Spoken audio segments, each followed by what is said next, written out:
Alhamdulillahirrabbilalamin. Salatu wassalamu ala asrafil anbiya wa mursalin wa ala alihi wa ashabihi ajmain. Allahumma sholli ala Muhammad wa ala ali Muhammad. Pertama-tama yang kami hormati Bapak Ibu perangkat desa Ringin Putih, kemudian Bapak Ibu dosen pembimbing lapangan, kemudian warga desa Ringin Putih serta teman-teman dari KKN UI angkatan 61. Puji dan syukur kita panjatkan atas kehadirat Allah Subhanahu wa taala yang masih memberikan kita nikmat sehat sehingga kita dapat melaksanakan acara pemaparan konsep pada hari ini. Adapun pemaparan materi pada pagi hari ini akan disampaikan oleh Mbak Dini Sutiana, kemudian ada Mbak Ega dan Mbak Sari.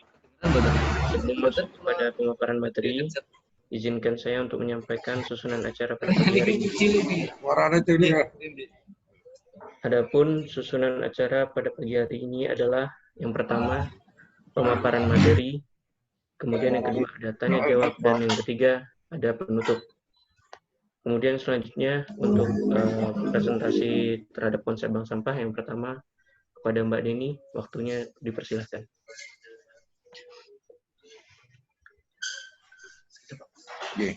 Izinkan share screen ya.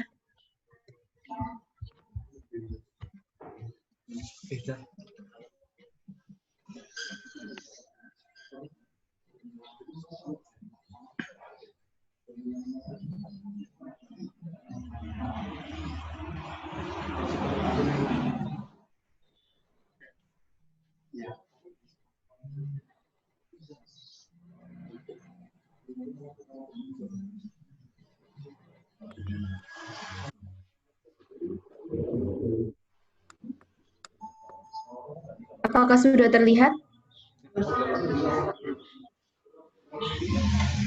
Sudah deh.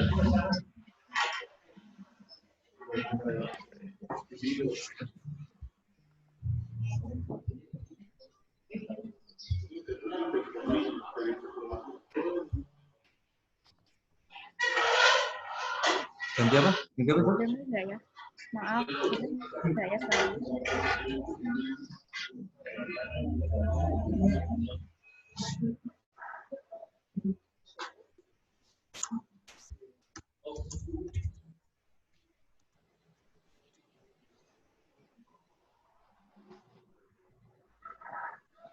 Bismillahirrahmanirrahim. Assalamualaikum warahmatullahi wabarakatuh.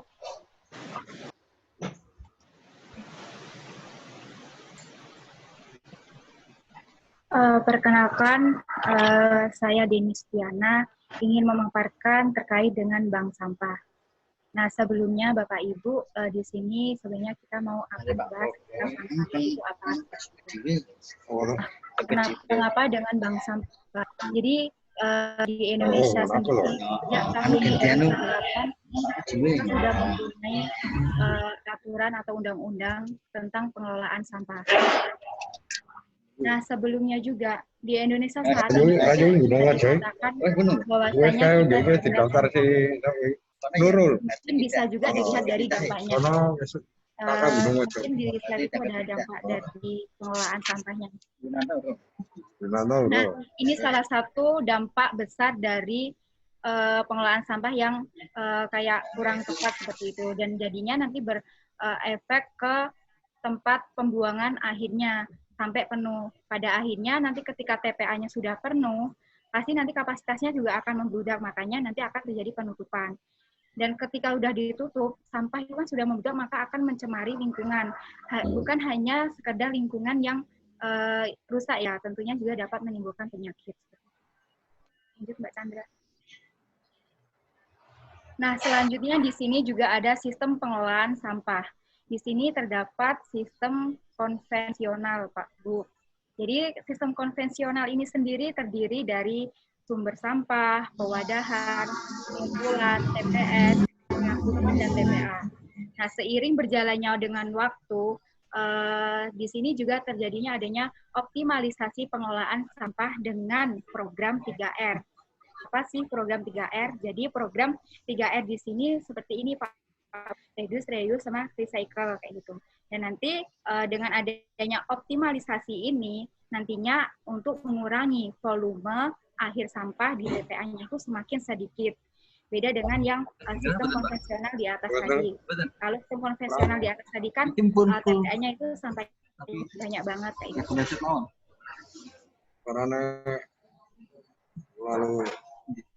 Nah, selanjutnya di sini juga Bapak Ibu, teman-teman sekalian, kita mempunyai hak dan kewajiban.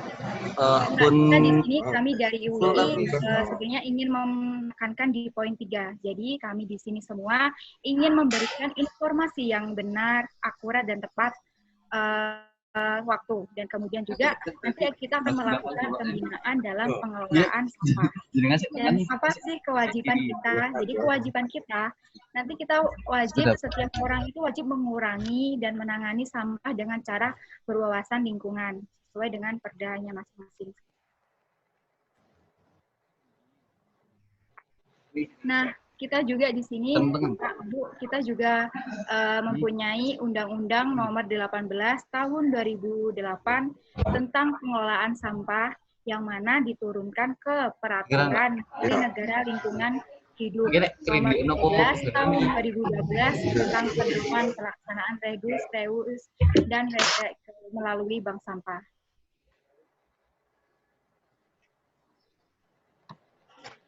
Nah, Bapak Ibu juga teman-teman mungkin bisa dilihat dari potret kemajuan pengelolaan sampah. Di sini sudah terpapar juga kalau bahwasanya di sebaran bank sampah di Indonesia itu paling banyak terjadi di Jawa, khususnya di Jogja. Karena di Jogja itu sendiri sudah mempunyai sekitar 800-an. Dan dilihat dari perkembangan jumlah bank sampahnya sendiri, dari tahun 2014 sampai tahun 2018 selalu mengalami peningkatan yang cukup signifikan seperti itu. Lanjut.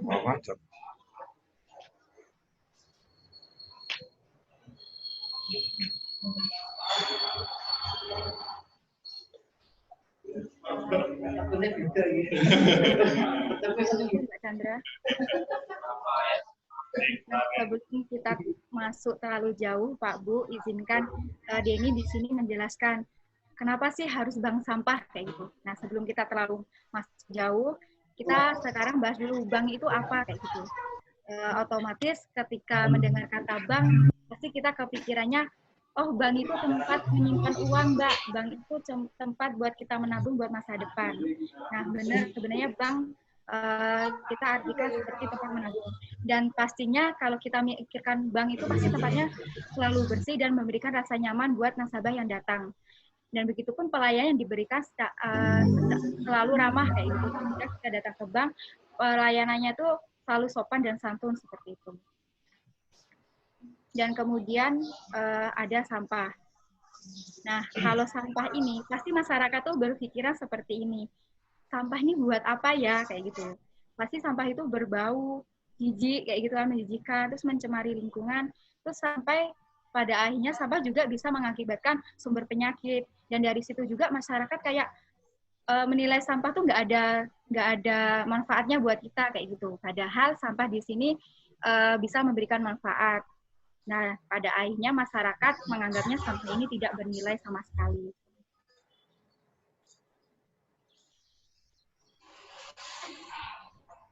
Nah, jadi kaitannya bank dengan sampah tadi apa? Jadi bank sampah di sini yang dimaksud yaitu sebagai tempat menabung sampah, dan di sini dilihat dari sisi ekonominya. Kemudian lokasi atau tempat yang bersih. Jelas ya Pak Bu, kalau semisal dengan adanya bank sampah, insya Allah desa kita itu terhindar dari pencemaran lingkungan kayak gitu, dan lingkungan desa kita semakin sehat. Dan terus memiliki karyawan yang ramah. Dalam artian apa memiliki karyawan yang ramah di sini? Dalam artian ketika kita sudah mempunyai bank sampah, otomatis nanti masyarakat atau nasabah warga setempat ketika menyetorkan sampah ke bank sampahnya akan berinteraksi dengan pegawai bank sampahnya itu. Maka dari situ terjadinya kayak interaksi timbal balik antar warganya tadi. Dan memiliki nilai ekonomi. Dalam memiliki nilai ekonomi ini berarti sampah yang kita setorkan tadi ke bank sampah bisa kita kelola dan bisa menghasilkan manfaat dan dapat menghasilkan uang kayak gitu. Dan artinya memiliki nilai ekonomi.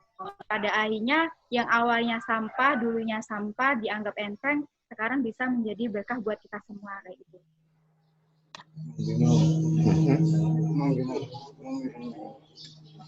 Nah, buat ini Bapak, Ibu, serta teman-teman, di sini ada bagan dari bank sampah.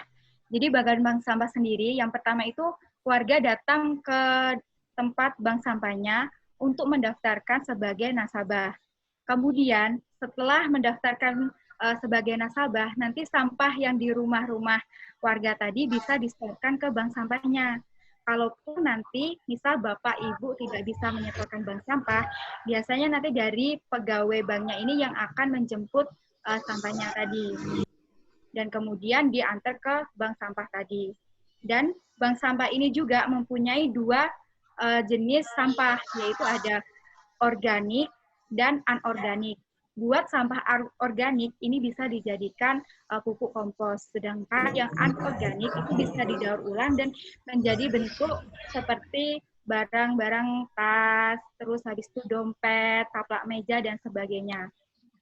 Nah, barang yang yang telah didaur ulang atau dikelola tadi, itu nanti produknya bisa diperjualbelikan atau kita melakukan pemasaran kayak gitu. Dan nantinya hasil pemasaran ini bisa menghasilkan dana. Dan dana ini nanti bisa kita cairkan dalam 3 bulan sekali. Atau bisa juga kita cair seperlunya kita ketika kita membutuhkan dana, nanti kita cairkan juga seperti itu. Lanjut Mbak Chandra.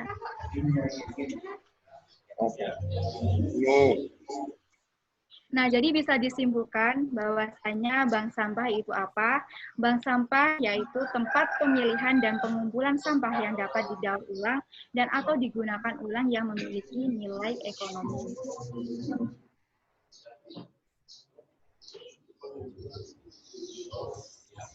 Nah, untuk mencapai bank sampah tadi, di sini kita juga mempunyai visi dan misi dari bank sampah itu sendiri, Bapak Ibu. Jadi visi yang ada ini menjadi jaringan usaha kecil dan menengah atau UKM lingkungan yang menghijau Indonesia dan menjadikan Indonesia negara yang sehat dengan misinya yang dicapai yaitu yang pertama caranya mengelola sampah hingga memiliki nilai ekonomi yang tinggi, terus mendirikan bank sampah melalui kemitraan yang sinergis dan menguntungkan, melahirkan pengusaha Indonesia di bidang lingkungan, menghidupkan kembali PKK di lingkungan masyarakat, serta menyediakan wadah kreativitas. Dan ada juga contoh dari visi dan misi dari bank sampah, yaitu tentunya dari Forum Lingkungan Hidup Desa. Di sini sama saja visi misi tadi di sini ya sudah berhasil dan diterapkan, yaitu visinya menjadikan Forum Lingkungan Hidup sebagai salah satu penggerak pengelolaan lingkungan berbasis masyarakat di desa. Dengan misi yang ini, Ibu, memantau setiap kegiatan yang berkaitan dengan lingkungan, bersama dengan kerja lingkungan, dan membantu permasalahan pengelolaan lingkungan di desanya. Nah, setelah itu, setelah kita tahu bagaimana bank sampah, dan bank sampah ini ternyata punya tujuan dan manfaat sendiri. Tujuannya yaitu yang pertama untuk menumbuhkan kepedulian masyarakat terhadap sampah dan solusi untuk mencapai pemukiman yang bersih dan nyaman. Nah, mungkin buat manfaatnya bisa dijelaskan oleh Mbak Ega. Pada Mbak Ega, saya persilahkan. Terima kasih Mbak Deni. Baik Bapak Ibu, untuk selanjutnya saya akan menjelaskan tentang manfaat, apa itu manfaat dari bank sampah. Jadi terdapat manfaat dari bank sampah itu dari segi kesehatan lingkungan, sosial ekonomi masyarakat, bagi pendidikan maupun pemerintahan. Jadi untuk sosial ekonomi masyarakat ini terjalin komunikasi antara masyarakat pada saat pengumpulan atau penyetoraan sampah. Dan bagi pendidikan, tentunya untuk anak usia dini, mereka terbiasa dalam melakukan pemilahan sampah. Sehingga beberapa manfaat tersebut dapat menjadi alternatif bagi kita untuk dapat mengelola sampah secara kemudian untuk selanjutnya itu terdapat dua syarat-syarat yang hendak kita penuhi Bapak Ibu dalam pengadaan bank sampah ini, yaitu ada konstruksi bangunan dan sistem manajemen.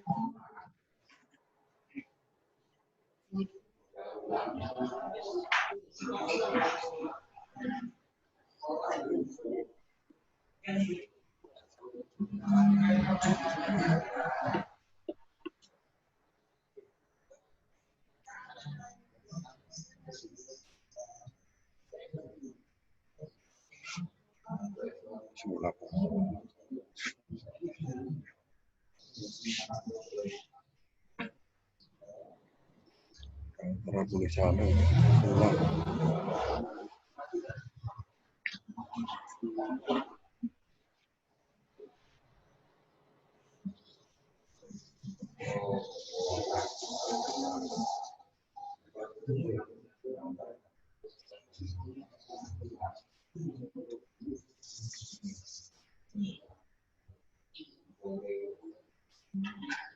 Oke, selanjutnya.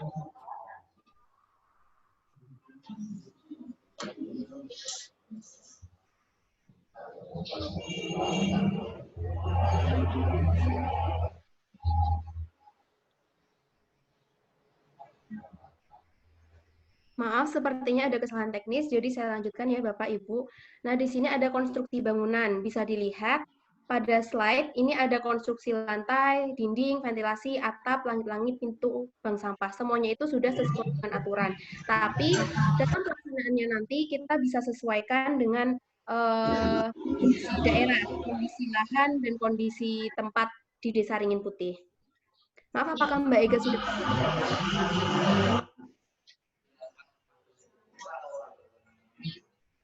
Nah, ini masih ada di konstruksi bangunan juga ya Bapak Ibu. Ini merupakan komponen yang harus ada di bank sampah, yaitu ada lingkungan bank sampah seperti pagar, halaman, taman, dan parkir. Kemudian harus ada drainase sekitar bank sampah dan harus ada ruang pelayanannya. Selanjutnya ada standar sistem manajemen, yaitu penabung sampah atau nasabah bank sampah itu dilakukan penyuluhan tentang bank sampah paling tidak 1 kali dalam 3 bulan. Selain itu, setiap penabung juga diberikan bank sampah untuk memilah sampah. Dan setiap penabung itu akan mendapatkan buku tabungan dan rekening tabungan, seperti sistem bank pada umumnya. Nah, ini bisa dilihat Bapak Ibu, ini merupakan gambar konstruksi dari bank sampah yang sudah ada. Nanti kalau untuk pembangunan di Desa Ringin Putih bisa menyesuaikan. Nah, ini yang gambar ini merupakan gambar sosialisasi bank sampah. Kemudian yang ini adalah anak PAUD sedang memilah sampah. Kemudian ini ada pewadahan sampah yang dipisah-pisah dan ini ada gambar untuk buku tabungannya. Selanjutnya masuk ke standar sistem manajemennya, yaitu pelaksana bank sampah itu harus menggunakan alat pelindung diri selama melayani masyarakat. Kemudian harus telah mengikuti pelatihan bank sampah, dan harus ada kegiatan monitoring serta evaluasi setiap bulannya. Nah, ini bisa dilihat pada gambar, Bapak Ibu, ini merupakan kegiatan di bank sampah, yaitu ada penyetoran sampah oleh warga kepada pengurus bank sampah. Nah, ini ada gambar buku tabungan, pencatatan di buku tabungan.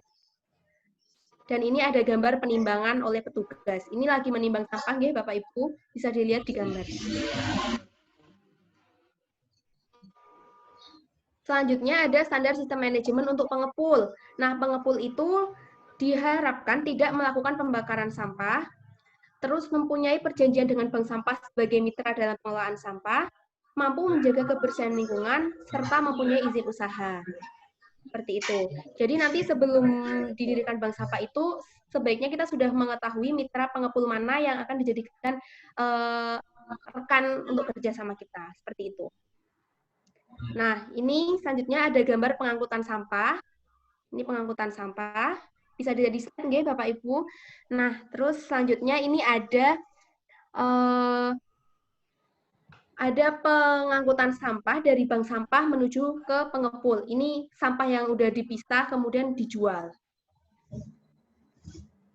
Selanjutnya ada standar sistem manajemen bank sampah, di mana pengelolaan bank sampah itu harus mempunyai beberapa komponen. Yang pertama, sampah itu dibedakan menjadi sampah layak tabung, sampah layak kreasi, dan sampah layak kompos. Sampah layak tabung itu diambil oleh pengepul, kalau layak kreasi itu didaur ulang oleh pengrajin, sedangkan sampah layak kompos itu dikelola oleh pada skala RT atau komunal. Nah, ini untuk cakupan wilayah itu sesuai regulasi sebenarnya 500 KK, tapi nanti pada pelaksanaannya disesuaikan kemauan Bapak Ibu dengan daerah Ringin Putih. Kira-kira ada berapa KK. Kemudian diharapkan adanya bank sampah itu dapat mengurangi volume sampah yang masuk ke TPA sekitar 30-40%. Nah, ini merupakan salah satu contoh sampah layak kreasi oleh bank sampah. Ini dijadikan tas, bisa dijual yang kemudian buat pemasukan bank sampah. Kemudian ini ada contoh untuk pengomposan sampah organik yang masuk ke bank sampah. Ini bisa dilakukan secara individu, per rumah, ataupun komunal. Bisa dijadikan jadi satu dan dijadikan kompos seperti itu. Baik, selanjutnya masuk ke standar sistem manajemen untuk peran pelaksana bank sampah. Sebagai pelaksana bank sampah, kita itu bertugas sebagai fasilitator dalam pembangunan dan pelaksanaan bank sampah. Selain itu, kita juga bertugas untuk menyediakan data pengepul bagi bank sampah, menyediakan data industri daur ulang, serta memberikan reward kepada bank sampah. Nah, bisa dilihat di gambar, ini merupakan mekanisme kerja sampah, Bapak-Bapak. Nah, ini ada pertama itu sosialisasi.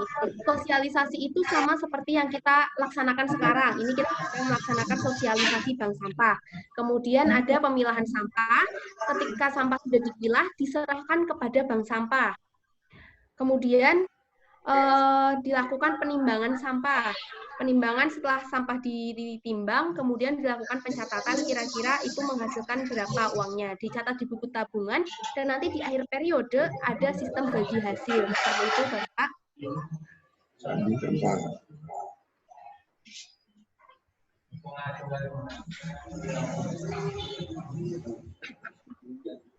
Nah, ini selanjutnya ada skema pengelolaan sampah pada bank sampah. Ini hampir sama seperti gambar sebelumnya. Jadi ada nasabah, itu biasanya masyarakat, itu menyerahkan sampahnya pada bank sampah, kemudian ditimbang dan dicatat oleh bendahara. Nanti sampahnya itu dikumpulkan di gudang. Jadi ada gudang ya pada bank sampah itu. Nah, ketika sampah sudah full, sudah penuh atau sudah banyak, nanti bisa dijual ke pengepul. Nah, nanti ada bagi hasil di akhirnya, seperti yang sudah saya katakan tadi. Selanjutnya, ini ada pemilahan sampah. Ini ada contoh pemilahan sampah yang bisa diterapkan di Desa Ringin Putih. Misalnya, ini ada misal sampah kertas sendiri, sampah plastik itu misalnya botol atau logam kaca. Ini kan layak jual nggih, Pak. Nanti bisa di modifikasi juga sih. Selanjutnya, ada syarat dan ketentuan penabungan. Nah, ini saya mengambil contoh dari Bank Sampah Kasturi, Condong Catur, Sleman, Yogyakarta. Ini merupakan syarat-syarat dari bank sampah tersebut. Nah, nanti kita ingin mendirikan bank sampah, boleh memodifikasi syarat ini ataupun kita membuat syarat yang baru. Karena setiap daerah itu kan beda-beda nih jenis sampahnya. Nah, tapi yang paling penting yang harus ada itu adalah pendaftaran masyarakat ke bank sampah dengan menyebutkan nama, alamat, serta jumlah anggota keluarga dalam satu keluarga. Nah, ini bisa dilihat di slide ya Bapak Ibu, ini merupakan iklan untuk bank sampah. Ini iklan agar masyarakat itu tertarik untuk menabung di bank sampah. Nah, ini contohnya nanti bisa dikreasikan, membuat poster, ditempel, apa di-upload di Instagram itu bisa. Sekarang kan zamannya Instagram ya Pak. Terus lanjut, ini ada hal yang perlu diperhatikan. Jadi pihak pengelola itu harus membuat kesepakatan tentang bagaimana caranya supaya pencatatan untuk nama nasabah itu diketahui oleh semua petugas. Nah, kesepakatan yang didapat itu salah satunya yaitu nama nasabah itu harus ditulis tanpa ada tambahan seperti ibu, Pak, Mas, Mbak, dan lain-lain. Jadi namanya saja. Kemudian dalam satu KK hanya satu nama nasabah, dan apabila ada nama nasabah yang sama, maka akan diberi tambahan keterangan dari RT berapa. Seperti itu nanti untuk pencatatan nasabahnya, biar tidak ada tumpang tindih. Gitu. Nah, ini bisa dilihat di slide, Bapak Ibu, ini merupakan gambar bagi hasil antara pihak pengelola sampah dan nasabah. Biasanya dilakukan di akhir periode.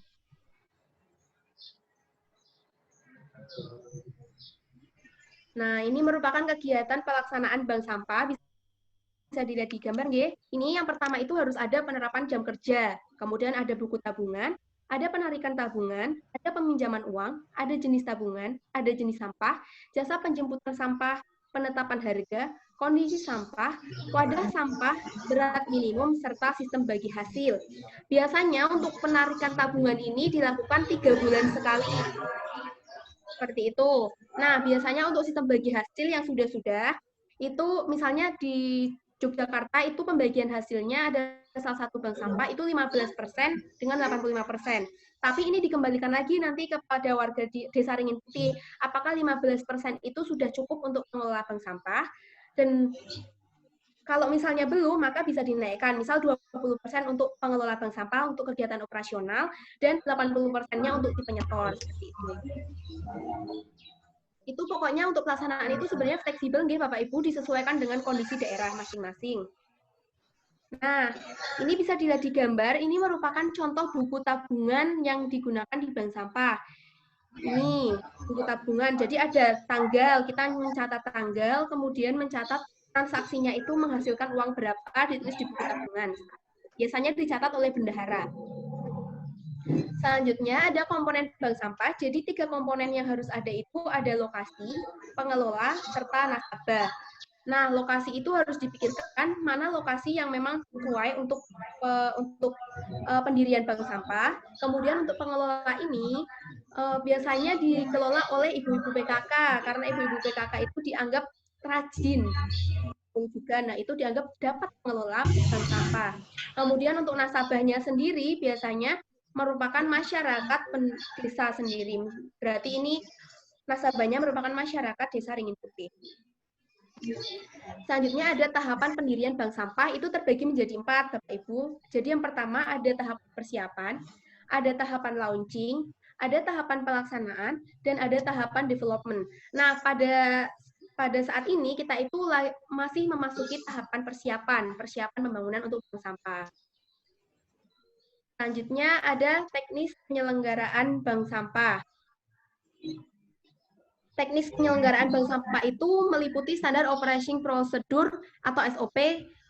Yang pertama itu ada SOP untuk nasabah, yaitu syarat menjadi nasabah, kemudian proses pendaftaran sebagai nasabahnya itu seperti apa, kemudian proses pemilahan sampahnya itu seperti apa, proses penyetoran sampahnya itu seperti apa, dan proses pencairan hasil penjualan sampahnya itu nanti kira-kira akan bagaimana, itu harus juga dibuat standar operasionalnya gitu. Kemudian yang kedua ada SOP, standar untuk karyawan. Standar untuk karyawan itu yaitu standar saat bekerja di bank sampah, baik sebagai teller maupun sebagai petugas penimbangan. Itu harus ada SOP-nya. Kemudian yang ketiga ada pengepul. Harus sudah dijadwalkan waktu pengambilan sampahnya, biar semua jadwal itu terstruktur, biar bank sampah itu bisa terencana dengan baik gitu. Harus sudah dibuat perjanjian, gitu maksudnya. Selanjutnya ini bisa dilihat di slide, Bapak Ibu, ini merupakan struktur organisasi bank sampah yang saya ambil dari Bank Sampah Bumi Lestari RW 10 Gondolayu Lor. Ini contohnya saja, nggih. Ini ada pelindung dan penasehat, kemudian ada ketua, ada sekretaris, ada bendahara, ada anggota. Nah, ini contohnya. Kemudian ada contoh lain, ini ada struktur organisasi Bank Sampah Malang. Yang pertama itu ada pembina, ada direktur, ada divisi pemberdayaan dan pengambilan, ada divisi operasional, dan ada divisi produksi. Untuk struktur organisasi ini juga disesuaikan dengan kebutuhan masyarakat di Ringin Putih. Misal tidak butuh divisi pemberdayaan dan pengambilan, ya tidak usah dibuat. Jadi membuatnya disesuaikan saja, itu fleksibel. Selanjutnya ada simpul penentu dalam bank sampah. Simpul penentu dalam bank sampah itu meliputi identitas, manajemen, administrasi, sosialisasi dan pelatihan, kontribusi, pemasaran dan kerjasama. Jadi Bapak Ibu ini itu saling berkaitan. Dalam bank sampah itu ini itu saling berkaitan agar bank sampah itu dapat berjalan dengan baik. Operasionalnya lancar itu harus ada ini semua. Ada ini poin-poinnya, nggih. Selanjutnya yaitu ada mekanisme pelaksanaan bank sampah harus jelas. Yang pertama tadi ada jam kerja, sudah saya sebutkan di awal juga tadi. Kemudian ada penarikan tabungan, ada program simpan pinjam, ada jasa penjemputan sampah, ada jenis tabungan, ada jenis sampah, dan ada penetapan harga. Nah, ini untuk jam kerja bisa misal contohnya jam kerja diambil hari Sabtu atau Minggu dari jam 8 sampai jam 4 sore. Itu kan weekend, biasanya lebih fleksibel gitu, lebih waktu free-nya lebih banyak gitu ya. Kemudian ada jenis sampahnya, misalnya jenis sampah yang mau diterima itu apa, apakah sampah plastik saja atau kardus saja, itu nanti bisa dibicarakan pada saat perencanaan. Jadi ini juga disesuaikan dengan jenis sampah yang dihasilkan oleh Desa Ringin Putih. Kemudian penetapan harga ini dibagi menjadi dua, nggih. Ini ada penetapan harga dari bank sampah kepada pengepul, sampah kepada nasabah. Jadi beda nanti harganya. Jadi bank sampah harus sudah berbicara dengan pengepul harga sampahnya berapa. Nah nanti baru menetapkan harga dari bank sampah ke yang Rabu hanya Pak. Saya kira seperti itu saja materi yang dapat kami sampaikan. Saya kembalikan lagi kepada Mas Nur Faiz. Baik, mungkin sekian dari materi yang bisa dipaparkan dari kami. Kemudian untuk Bapak Ibu yang berada di Desa Ringin Putih, kalau ingin memberikan pertanyaan, mungkin monggo disilahkan. PAB. Ya, siap.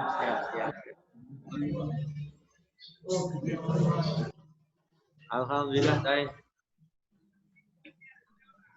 Murni 21. Iya. Ya.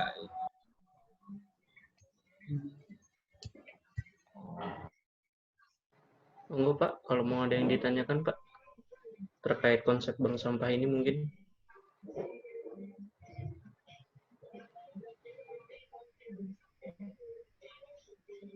Mungkin masih ada yang kurang jelas atau bagaimana?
dari materi yang kami sampaikan tadi ada pertanyaan buatan nggih Bapak Ibu? Mungkin ada yang masih bingung atau kurang paham, bisa ditanyakan kepada kami.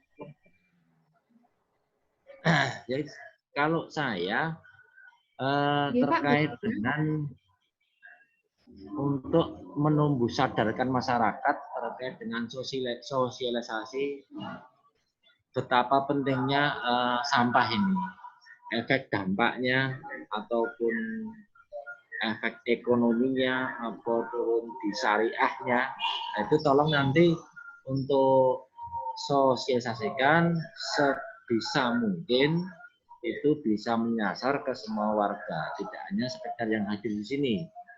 Kemungkinan nanti kan rencana kalau besok hari Rabu panjenengan ada waktu, tolong nanti disosialisasikan. Nanti ibu-ibu PKK semua ngumpul di rumah saya. Barangkali punya aksi itu nanti bisa saya koordinasikan dengan ibu-ibu PKK. Ini nanti lebih lagi. Nggih, Pak, Menyasar lah. bisa Karena nanti. ini nanti kan rencana saya tetap yang mengelola KPMD bersama ibu-ibu PKK yang jelas yang selama ini bergelut di situ. Kayak desa-desa lain sebetulnya yang untuk kepengurusan itu sebetulnya dari pihak bidang desa didampingi ketua tim PKK beserta anggotanya. Nah besok itu ada agenda besok Rabu. Barangkali dari teman-teman di UI punya waktu atau seperti apa nanti bisa untuk koordinasi. Ngoten pertanyaan saya. Yang jelas ini perlu sosialisasi yang masif ini. Gitu dulu. Oh iya Pak. Nanti berarti hari Rabu sekitar jam berapa nggih Pak itu? Jamnya Untuk nanti saya acara. kabari. Oh ya, ya bisa. Insya Allah nanti kami sosialisasikan kepada ibu-ibu PKK juga, biar informasi yang saya sampaikan ini tidak hanya didengar oleh bapak-bapak yang berada di sini, tapi untuk yang luas juga, untuk masyarakat yang lain juga.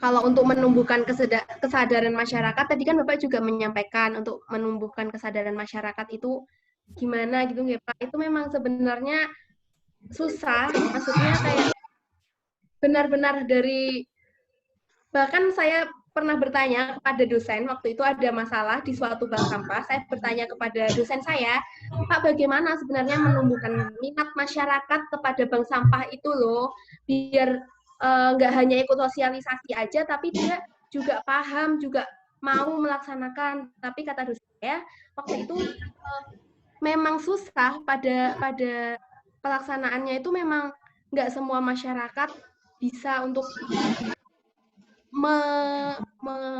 melaksanakan sosialisasi yang sudah diberikan. Tapi insya Allah kalau kita memberikan sosialisasinya secara terus-menerus, secara berkesinambungan, itu ya tanpa rasa lelah ya ibaratnya seperti itu nggih Pak. Itu mungkin masyarakat lama-kelamaan terdorong untuk melakukan pengelolaan sampah ini. Gitu. Untuk tahap awal mungkin yang begini, Mbak. Kan untuk garing ada sebagian untuk tanah pekarangannya kan juga sempit dan dia juga kesulitan untuk membuang sampah. Nah, yang lebih detail tahu situasi di lapangan kan nanti kan ibu PKK yang di satu wilayah kan pasti ada kader PKK di situ. Dan nanti kalau dari pihak KKN ini memberikan penjelasan, memberikan materi terhadap kader PKK, dia bisa menyampaikan ke masyarakat yang punya peluang besar untuk mengikuti ini. Dan yang tidak punya lahan pekarangan, itu dia kan sudah menjadi masalah, menjadi problem untuk membuang sampah kemana. Dan itu sudah masuk, ada sebagian masyarakat sudah, ini problem ke depan tetap kita sampah yang jadi masalah. Nah, cuman sebagian besar warga Ringin Putih itu lahan kaya terbesar luas. Itu yang belum kita harus memetakan siapa saja yang punya peluang dan punya peluang ini untuk diikuti sama warga yang lahannya sempit itu. Begitu, Mbak. Ya nanti dari ibu PKK kader PKK yang menyampaikan ke sana, tapi sebelum ke sana dari pihak kampus nanti menyampaikan materi ke kader PKK. Gitu. Iya. Kalau untuk ibu-ibu PKK yang hari Rabu itu bisa via Zoom atau tidak, nggih Pak? Soalnya kalau harus datang ke sana, saya tidak tahu apakah teman-teman nanti saya kasih fasilitas. Bisa via Zoom bisa. Iya. Nanti saya kasih fasilitas. Siapa? Jamnya yang saya kabari. Kebetulan di rumah saya besok ketemu. Oh, nggih Pak. Siap. Ya, kan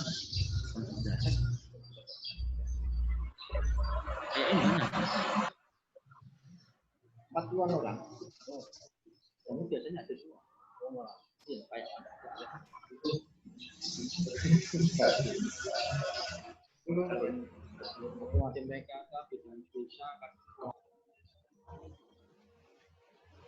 Mungkin ada pertanyaan lain dari Bapak sekalian yang mau ditanyakan pada teman-teman di sini. Monggo.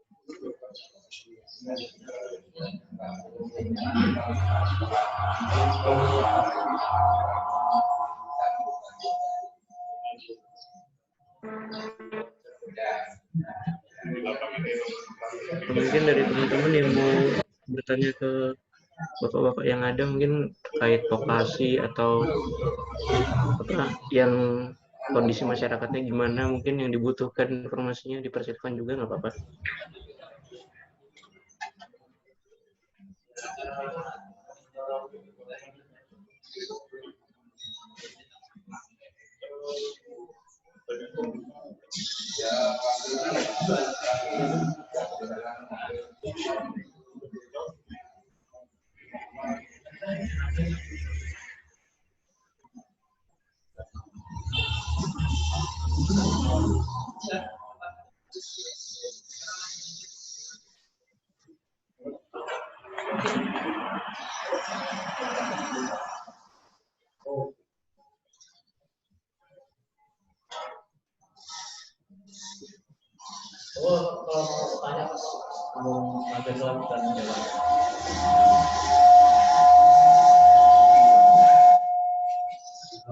Kalau di Desa Ringin Putih sendiri itu sampahnya banyak sampah nopo nggih Pak?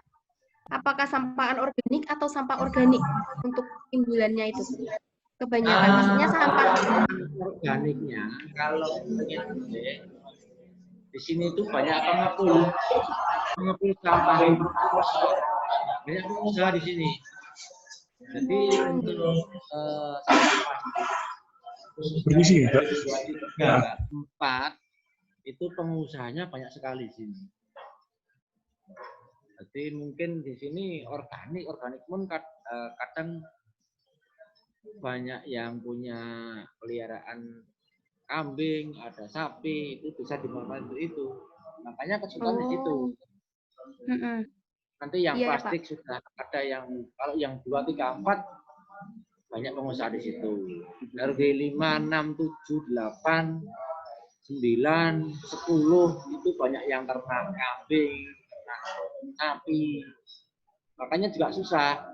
Yang menjadi problem di sini kebanyakan di RW 12, 13 sebetulnya sampah itu.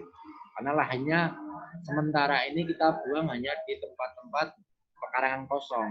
Tapi lama-kelamaan juga menjadi problem dan saat ini sudah menjadi masalah. Karena pembuangan sampah yang sementara sekarang saya gunakan untuk taman. Jadi sudah menjadi problem itu. Berarti sampahnya itu tidak diangkut ke TPS kemudian nanti berakhir ke TPA gitu mboten nggih Pak? Kalau Desa Ringin Putih? Iya, khususnya Kecamatan Karandowo sini hanya ada tempat pembuangan sementara itu hanya satu titik di sampingnya kecamatan itu. Jadi untuk membuang sana kan juga terlalu jauh. Ya, Nah, sekarang masyarakat kebiasaan itu malah buang sampah di sungai. Nah, di sungai itu kadang makanya kalau lagi teman-teman sini sungai itu biasanya penyemangatan di pembuangan sampah. Tempat kemarin juga kita ramai dengan warga terkait dengan pembuangan sampah ke sungai. Akhirnya kita buat larangan-larangan itu, tapi hanya sementara 1-2 hari setelah ada instruksi sadar, tapi setelah itu juga balik lagi. Karena ternyata buangnya malam, kadang pagi. Oh, alah, iya. Itu kita sudah nggak mungkin karena kayak terus ngawasi terus, nggak mungkin. Nah, untuk sadarkan itu kan juga susah, perlu pembelajaran. Iya. Terus menerus biar sampai bosen. Kadang kita sendiri yang bosen, Mbak. Oh iya. Memang seperti itu, Pak, siklusnya memberitahu. Di sini pengusaha juga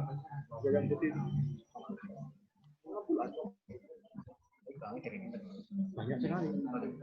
Banyak belum ada.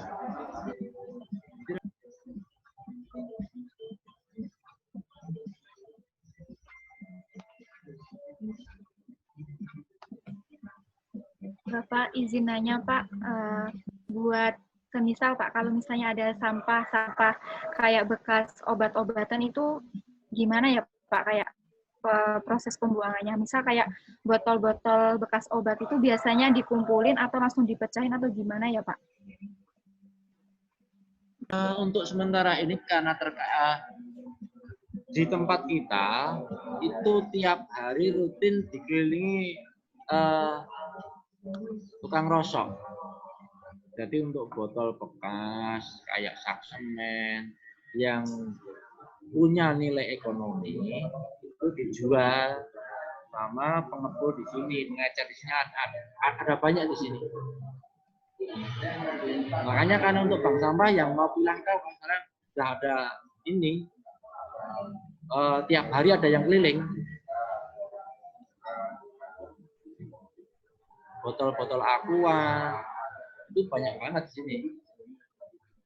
Dan ngumpulnya di sini satu kecamatan itu di Rian Putih malah. Berarti dalam bentuk botol yang masih utuh ya Pak itu berarti.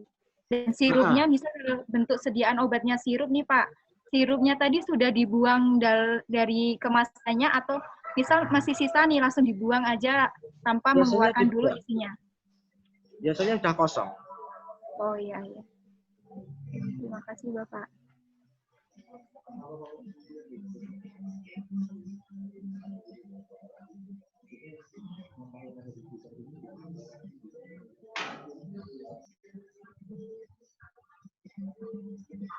Mungkin ada lagi dari teman-teman atau dari Bapak? Ini Mbak, kalau sampah-sampah yang organik, terus nanti kan perlu pembelajaran terkait dengan pengolahannya. Itu ada nggak pendampingan dari kampus?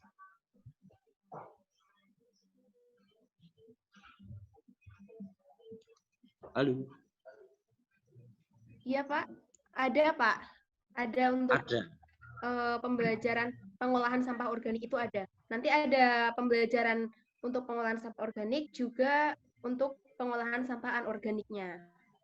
Seperti itu. Mungkin dijadikan kompos kan perlu mesin atau perlu apa, cairan apa untuk campuran-campuran biar menjadikan nilai ekonomi mungkin jadi kompos atau apa gitu. Iya Pak. Nanti ada di program kerja kami itu.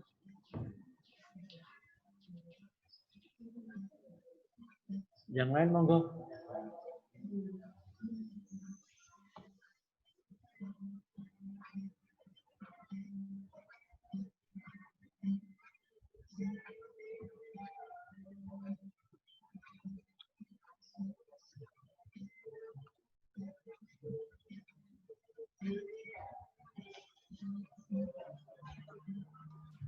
Oh iya Pak, izin mau bertanya.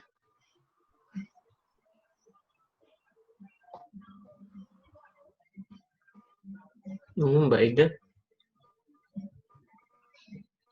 mana ada suaranya Mbak?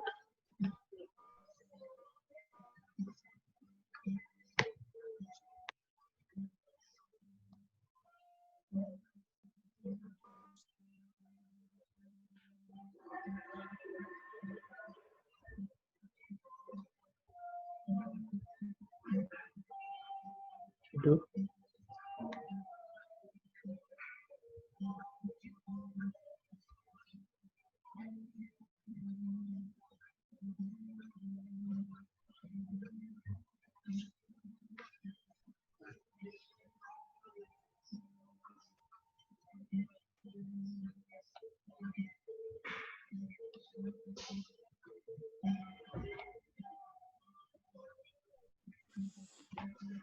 Terima kasih. Berkaitan dengan bank sampah, satu permasalahan utama yang sering muncul, pertama bank sampah itu adalah satu tempat untuk penyimpanan sampah atau pengelolaan.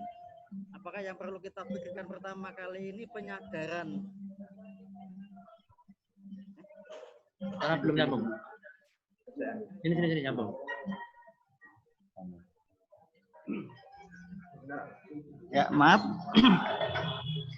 Berkaitan dengan program bank sampah, yang perlu diperhatikan untuk kita bersama adalah satu, khususnya di Desa Ringin Putih memang ada TPS atau tempat pengumpulan sampah. Yang jadi pertanyaan pertama dari kader pemberdayaan khususnya, apakah kita penyadaran terhadap masyarakat terlebih dahulu arti pentingnya sampah, ataukah kita harus membuat untuk pengumpulan sampah? Karena identiknya kalau tadi Mbak mengatakan dalam penyimpanan sampah tempat pengumpulan sampah di TPS, Pak Lurahnya baru satu desa. Nah untuk itu tahapan yang kita lakukan apa? Menggunakan ruang KSD. Oh iya. Pengen sana seperti itu. Ya. Lewat jalan belakang, ruangan yang paling ujung, belakang sungai, bisa digunakan. Ya, Pak. Sinyal dari Pak Kepala Desa sudah jelas untuk TPS khususnya di Ringin bisa memanfaatkan lahan di SD Ringin bekas SD Ringin Putih 2 untuk langkah strategis kepada masyarakat agar mau mengumpulkan sampah untuk dikelola bersama. Karena apa perbedaannya tadi, tukang rosa itu in cash, sekali dia mengeluarkan barang langsung tunai. Tetapi kalau bank sampah ini kan tersimpan dulu Pak ya. Maka dari itu bagaimana cara masyarakat bisa tertarik untuk bersama-sama kita atau desa pengelolaan sampah bersama, demikian.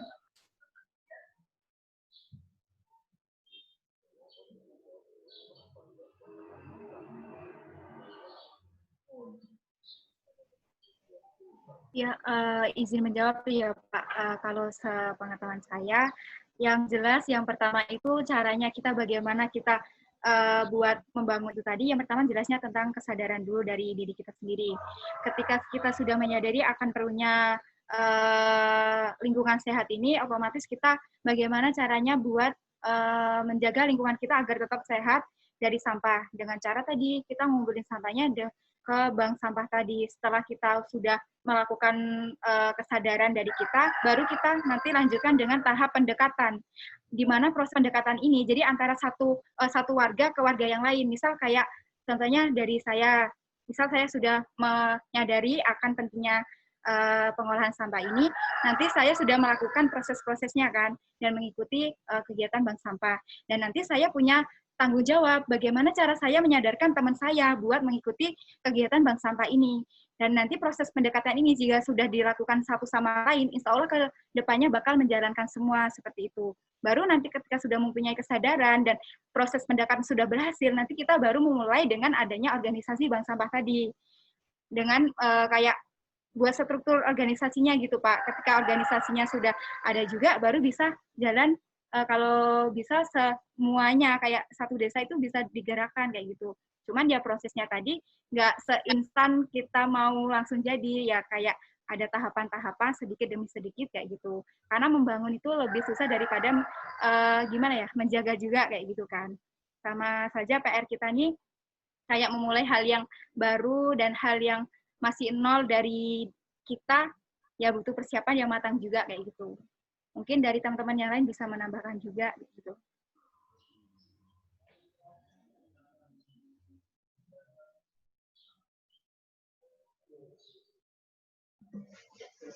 Ya, dengan demikian tahapan awal adalah penyadaran terhadap masyarakat nanti arti pentingnya kebersihan atau pengelolaan menjaga lingkungan sehat di masing-masing rumah tangga.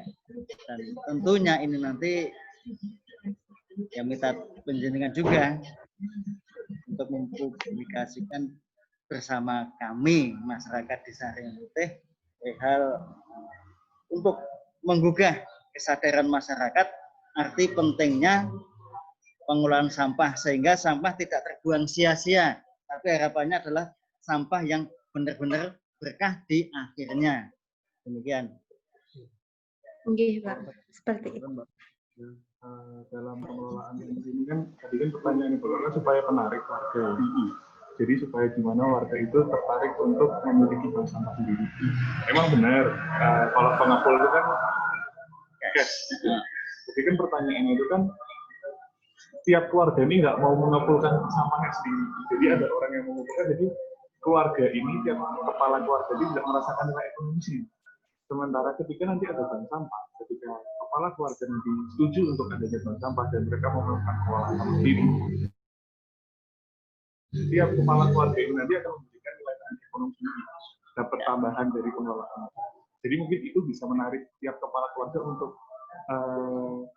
ikut turut dalam pembangunan.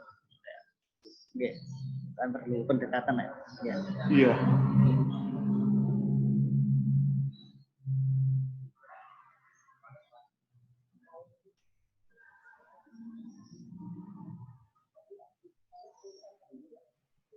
Mungkin ada lagi pertanyaan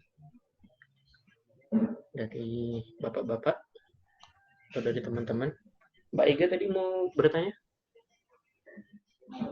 Jadi enggak, Mbak? Iya, mau nanya. Ya, silakan, Mbak. Ya, izin bertanya ya Pak. Kan tadi mungkin sudah Bapak sebutkan juga untuk ngepul atau tukang rongsok itu banyak masuk ke Desa Ringin Putih. Nah, ini yang mau saya tanyakan itu untuk pengepul sama tukang rongsokan itu memang sudah terjalin kerjasama atau memang dari pihak pengepulnya sendiri itu datang kapanpun, maksudnya tidak terjadwal gitu Pak?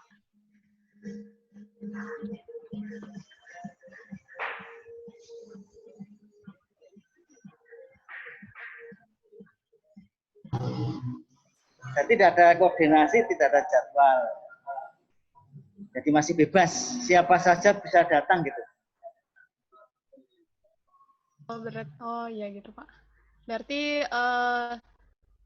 untuk pengepulnya sendiri itu tidak hanya orang itu atau bisa jadi pengepul yang lain gitu ya Pak yang masuk biasanya? Ya.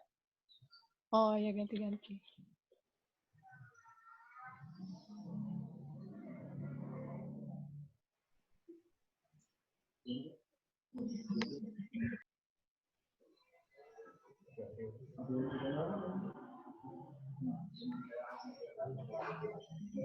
Mungkin ada lagi yang mau ditanyakan?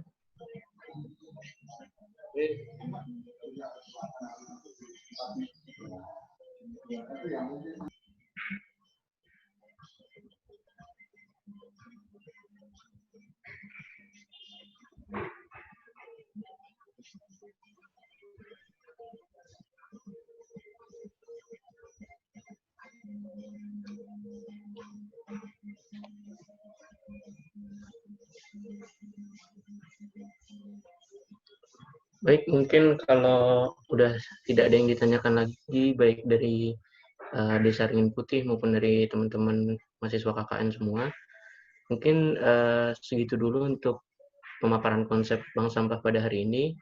Insya Allah nanti kita Nah, insya Allah nanti kita bertemu lagi di hari Rabu ya Pak, untuk sosialisasi ya Pak. Hari Rabu. Lagi mau kumpulan PKK apa? Ya. Ya, hari Rabu ya Pak. Oke. Insya Allah nanti kita bertemu lagi hari Rabu. Kurang lebihnya mungkin mohon maaf. Terima kasih. Iya Pak, gimana Pak? Jadi Pak Lurah mau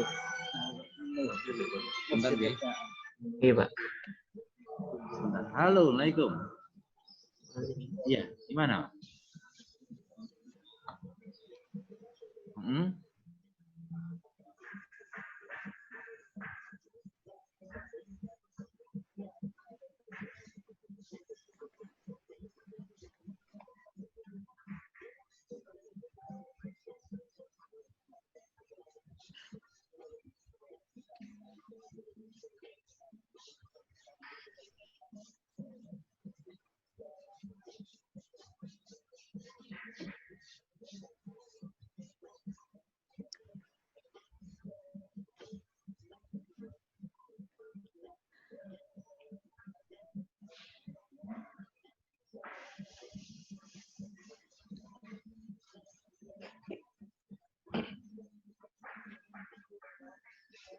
Gimana Pak?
Halo.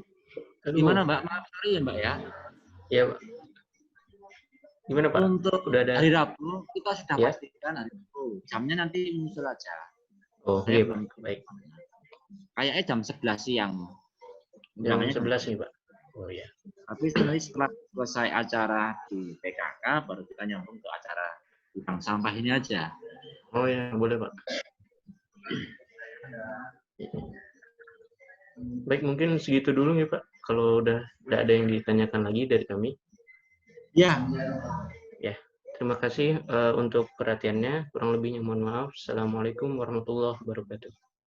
Waalaikumsalam.